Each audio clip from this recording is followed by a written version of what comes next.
La sentence est tombée. La justice ivoirienne tranche sur l'affaire Charles Blé Goudé. Elle condamne par contumace l'ex-chef des jeunes patriotes ivoiriens à 20 ans de prison. Plus de précisions dans cette édition.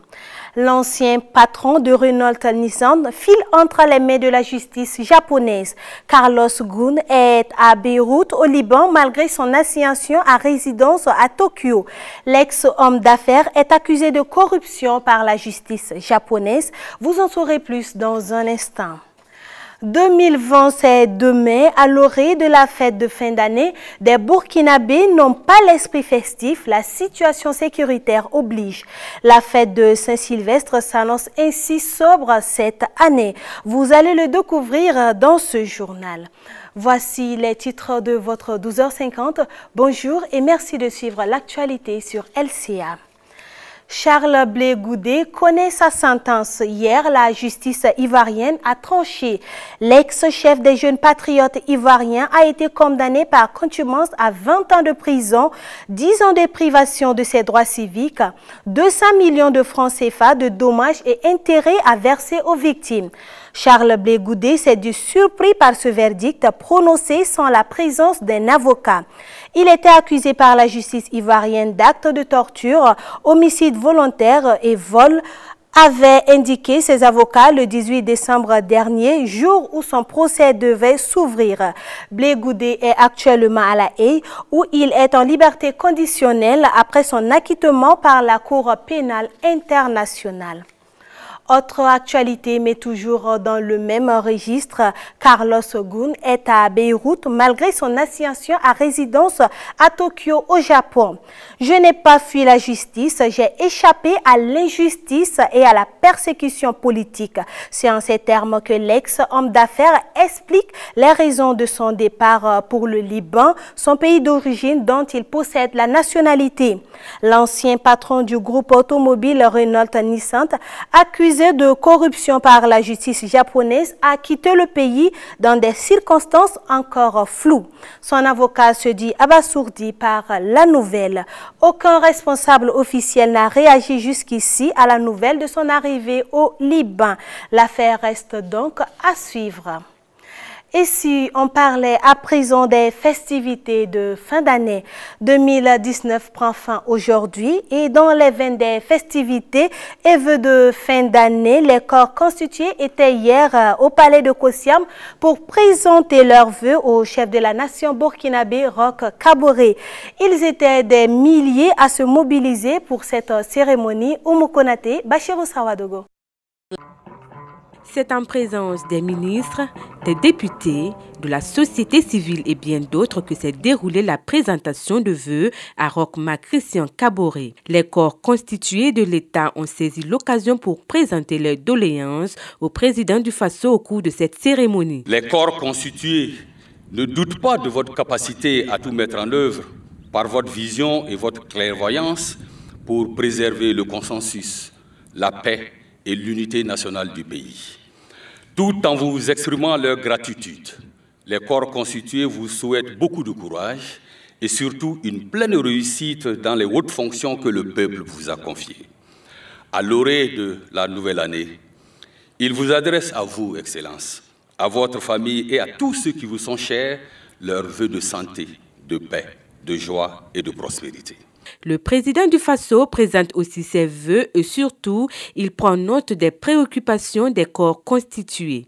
Roch Christian Kaboré réaffirme sa détermination à relever le défi de l'insécurité au Burkina Faso. Comme vous le savez, la crise sécuritaire au Sahel et au Burkina Faso intervient à un moment où les attentes sociales, la quête de justice et de développement durable se font de plus en plus pressantes et généralisées de la part des partenaires sociaux et des laborieuses populations. Tout en considérant légitimes les aspirations de notre peuple au progrès, à la justice et au bien-être, force est de reconnaître que seul notre engagement au travail nous permettra de faire face aux attentes et revendications des populations et des travailleurs. Je me réjouis de l'effort national consenti en ces moments difficiles par les uns et les autres pour maintenir une certaine résilience au plan économique en dépit des chocs internes et externes que nous subissons. Le président du Faso saisit l'occasion aussi pour saluer les forces de défense et de sécurité. Il les encourage à persévérer dans le travail qu'elles mènent avec discernement et efficacité. L'ambiance n'est pas gaie à cette veille du Nouvel An. Affligé par les conséquences des attaques meurtrières qu'a connu le Burkina, la plupart des citoyens n'ont pas l'esprit à la fête. Malgré la joie d'entamer la nouvelle année en bonne santé, la sobriété est au rendez-vous. C'est du reste le constat fait par nos reporters Ahmed Nanema, Achille Ouetraogo.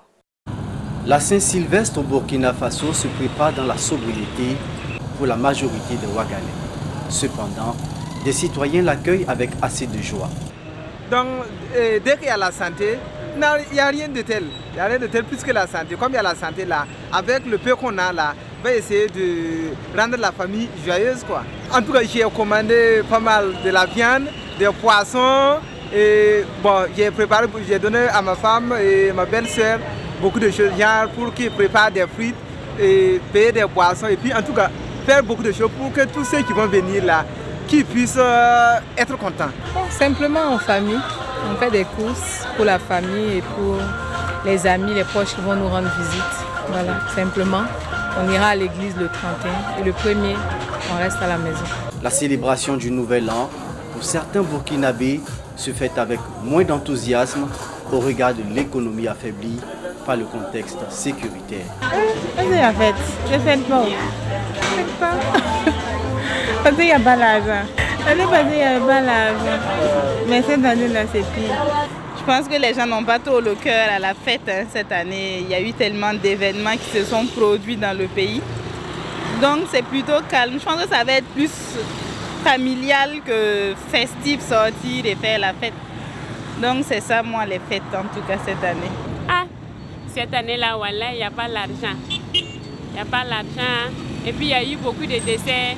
Donc bon, on va fêter, mais bon, pas trop comme ça. On a peur même de rentrer dans le maquis parce qu'on ne sait pas ce qui va se passer. Ce que je voulais aussi demander, le docteur là, quand on part à l'hôpital, souvent même là, tu vas amener quelqu'un, la personne là souffre.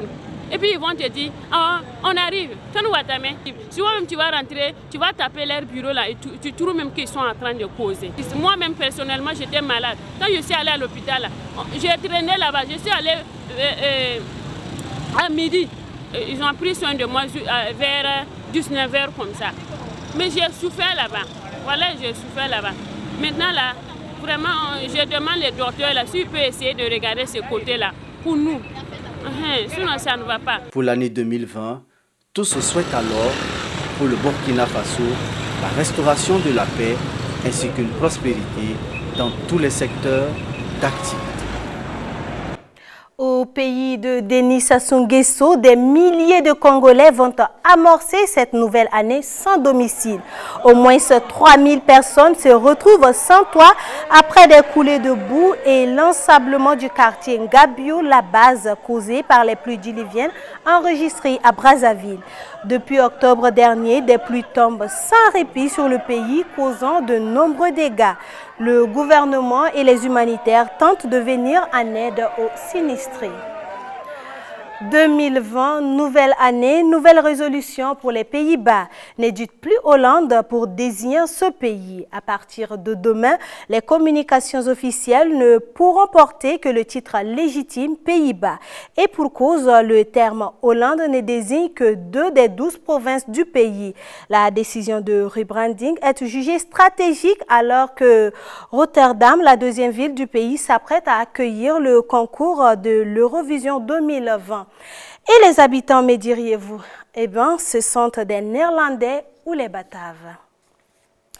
Donnez au monde le meilleur de vous-même et le meilleur viendra. C'est sur cette citation de Madeleine Britt que prend fin cette édition de 12h50 de LCA. Merci de l'avoir suivi. Je serai ravie de vous retrouver en 2020. D'ici là, passez d'excellents moments en compagnie de nos programmes. À demain.